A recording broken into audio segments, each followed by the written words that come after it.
Ngomongin tentang kesehatan mental, hal ini kerap kali diabaikan. Padahal, kesehatan mental merupakan hal yang penting dalam kehidupan.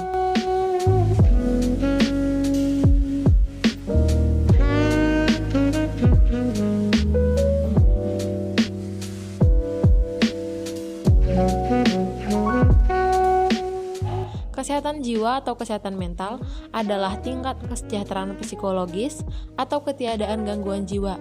Biasanya dikategorikan dalam kondisi sehat, gangguan kecemasan, depresi, dan stres. Halo teman-teman, saya Grestika Joyce Purba akan memandu Anda dalam program Berbicara. Kali ini kita akan berbicara dengan beberapa mahasiswa dari Fakultas Kedokteran, Prodi Psikologi Universitas 11 Maret. Berikut kami tampilkan wawancaranya.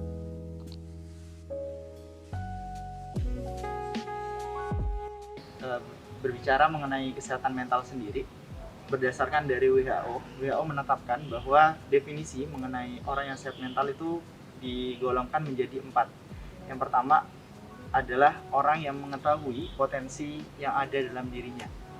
Kemudian yang kedua adalah dia bisa menghadapi stres hariannya. Kemudian yang ketiga adalah dia bisa produktif, dan yang keempat adalah dia bisa bermanfaat atau mengekspresikan kemampuannya di tengah masyarakat. Itu gambaran singkat dari kesehatan mental menurut dari WHO. Saya sih kesehatan mental itu adalah ketika kita dalam keadaan mental kita yang entah bagaimana, itu kita bisa melakukan aktivitas tanpa ada perhambatan yang berarti dari jiwa kita, dari mentalitas kita.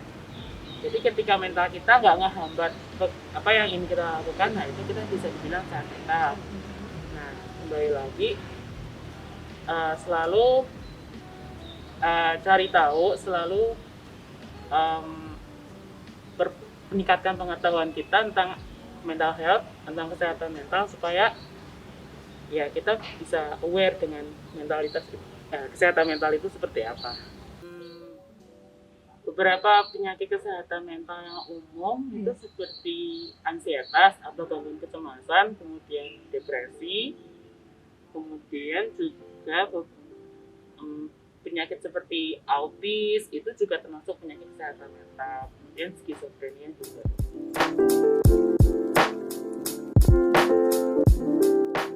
Kesehatan mental sendiri menurut saya memang harus diprioritaskan di Indonesia, karena kesehatan mental ini sama pentingnya dengan kesehatan fisik, dan dua kesehatan ini harus berjalan beriringan. Peningkatan layanan kesehatan mental, kepedulian terhadap kesehatan mental di Indonesia itu harus lebih ditingkatkan lagi. Karena apa? Karena kesehatan mental itu penting untuk menjalani hidup dan juga bersosial dan juga berpolitik dan juga bernegara. Dan kesehatan mental ini merupakan aspek yang sangat penting dalam menjalani sebuah kehidupan. Ya, menurut saya perlu, karena kesehatan mental itu sama pentingnya dengan kesehatan fisik. Percuma kita mempunyai fisik yang sehat ketika mental kita tidak sehat. Kita nggak akan bisa berpartisipasi kita nggak akan bisa melakukan apapun, kita tidak akan bisa memberi partisipasi apapun pada negara kita kalau kita tidak punya mental yang sehat. Oleh karena itu, sudah sepantasnya negara kita lebih memprioritaskan kesehatan mental. Menurut saya, kesehatan mental. Menurut saya, yang paling pertama tuh daripada sehat badan, sehat mental dulu sih menurut saya. Karena kalau misalkan ya ada orang nggak ada pikiran, pasti ya udah hidupnya pasti tentrem karena dia nggak mikirin apa-apa.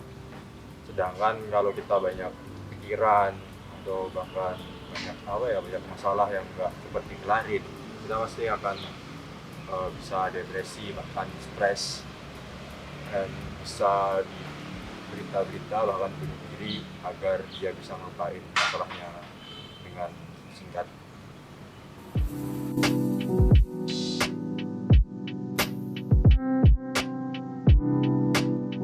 Kalau menurut saya, kita bisa mulai dengan mengedukasi diri sendiri dulu. Kalau kita sudah paham dengan duduk perkara permasalahan yang kita hadapin, kita akan bisa mengedukasi orang lain secara benar. Jadi yang pertama kita tahu dulu bagaimana menempatkan kesehatan mental ini secara benar. Kemudian setelah kita tahu, kita bisa membantu orang lain untuk juga tahu. Jangan sampai kita nanti menyebarkan informasi yang salah, karena berbahaya juga nanti. Oke, untuk meningkatkan kesadaran mengenai kesehatan mental sendiri, yang pertama kita itu harus aware dengan kondisi diri kita dan juga kondisi sekitar kita. Nah, aware-nya kayak gimana? Dengan cara coba lebih banyak untuk mendengarkan keluh kesah dan juga mendengar baik keluh kesah diri sendiri maupun orang lain. Karena apa? Karena dari kita mendengarkan, kita dapat mengetahui permasalahan-permasalahan yang ada atau dialami dari individu-individu. Itu yang pertama. Yang kedua adalah dengan cara kita aktif mencari informasi mengenai kesehatan mental. Sekarang lagi banyak banget platform-platform yang ada di Indonesia maupun luar negeri itu berkaitan dengan kesehatan mental. Mulai dari info-info tentang layanan kesehatan mental, kemudian sakit-sakit atau gangguan, lebih tepatnya di psikologi itu disebutnya gangguan kesehatan mental yang ada di Indonesia. Sekarang banyak banget infonya, baik itu di Instagram, di banyak platform media sosial seperti itu. Mungkin itu aja 2 cara yang bisa digunakan untuk meningkatkan tentang kesehatan mental di Indonesia.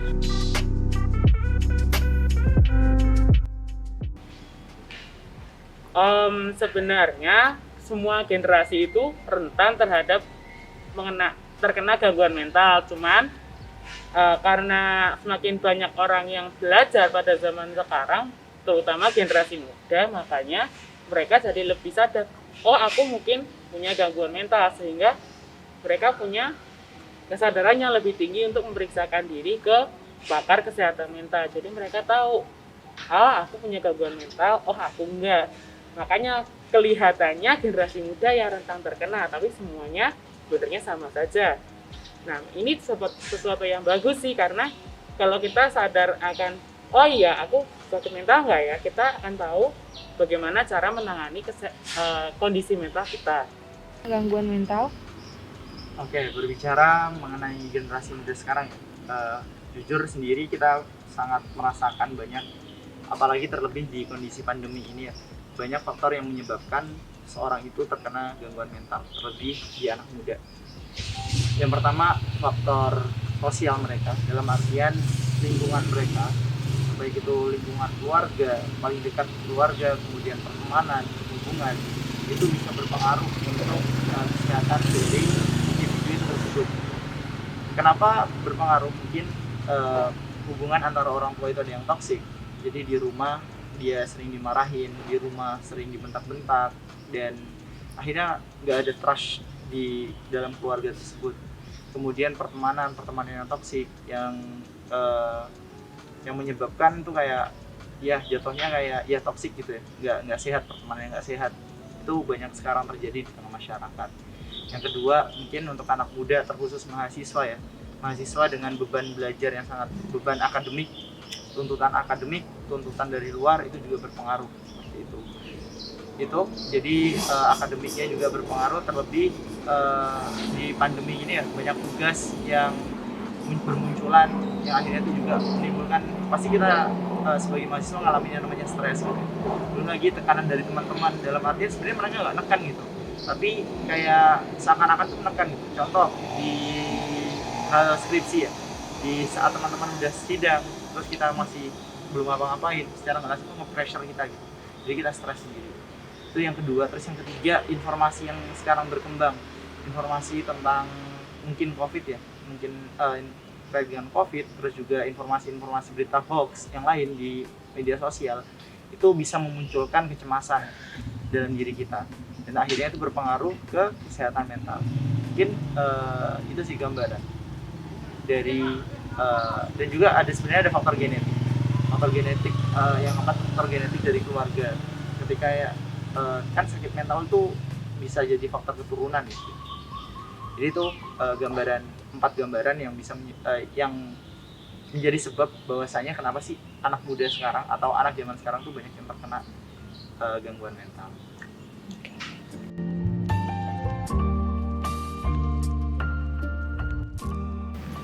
Faktor yang menyebabkan orang terkena gangguan kesehatan mental itu sebenarnya ada cukup banyak, cuman yang sering dipelajarin itu antara lain keturunan, kemudian pola asuh dalam keluarga, dan ketiga adalah hubungan antara orang tersebut dengan masyarakatnya.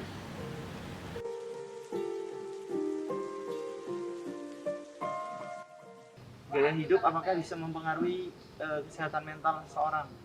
Mungkin kita bisa tilik lagi ya, gaya hidup yang seperti apa gitu. Karena ketika kita tanyain hanya gaya hidup, itu mungkin jangkauannya secara luas.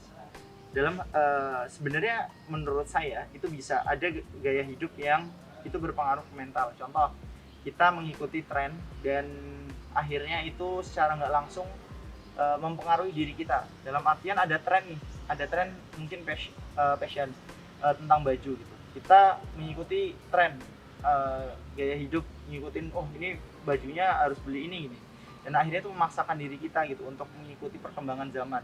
Kita ibaratnya kita disuruh terus lari gitu. Nah, ketika kita mengikuti kayak gini dan di sisi lain diri kita itu nggak sanggup untuk mengikuti tren tersebut, contoh mohon maaf kita kekurangan gitu, kita nggak ada dana, dan akhirnya kita pusing nih, aku pengen ikut nih, aku pengen ngikutin tren, tapi aku nggak bisa gitu karena keterbatasan dana.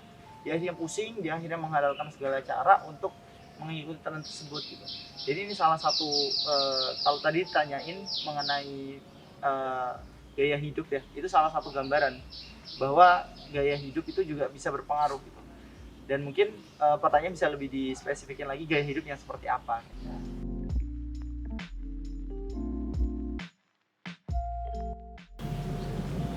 Kalau emang kita merasa bahwa gejala ini tuh emang bener-bener gangguan kesehatan mental, maka yang perlu kita lakukan adalah reach out atau menghubungi orang yang memang ahli dalam bidang itu, orang yang ahli dalam bidang kesehatan mental seperti psikiater atau psikolog. Jangan dipendam sendiri, tapi juga jangan asal cari tahu, karena kalau asal cari tahu kita bisa terjebak dalam yang namanya salah diagnosa, dan itu nanti ada risikonya juga. Jadi lebih baik menghubungi orang yang paham dalam bidangnya. Oke, jika diri kita mengalami nih ciri-ciri gangguan kesehatan mental, dia mungkin diri kita mengalami, ini aku lagi nggak baik-baik aja nih. Langkah yang pertama yang bisa kita lakukan adalah ini yang paling umum ya, kita harus pergi ke psikolog, kita harus pergi ke ahli, baik itu ke psikolog maupun ke psikiater. Karena penolongan itu salah satu bentuk upaya untuk menangani apa yang sedang kita alami.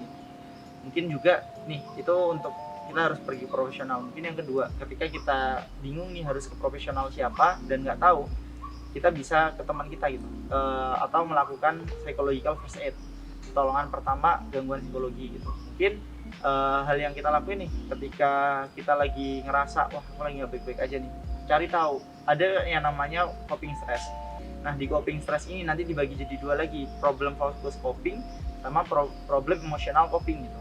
Berfokus kepada masalah, kepada emosinya, kemudian setelah itu berfokus kepada masalahnya. Jadi kita harus pahami, setiap dari kita harus memahami diri kita dan juga tahu nih coping stress apa yang bisa kita lakuin gitu. Jadi mungkin itu dua cara, pergi ke profesional dan juga paham akan diri sendiri, copingnya kayak gimana. Teman-teman, itu tadi perbincangan kita seputar permasalahan kesehatan mental bersama beberapa teman mahasiswa dari Prodi Psikologi Universitas 11 Maret. Dari perbincangan tersebut diharapkan kita lebih peka lagi terhadap kesehatan mental diri sendiri dan orang-orang di sekitar. Untuk itu, kita harus tetap update seputar permasalahan kesehatan mental dan juga dapat menemui orang yang ahli dalam bidangnya. Baiklah, terima kasih telah menyaksikan Berbicara hari ini. Kita jumpa lagi dalam topik pembicaraan selanjutnya. Sampai jumpa.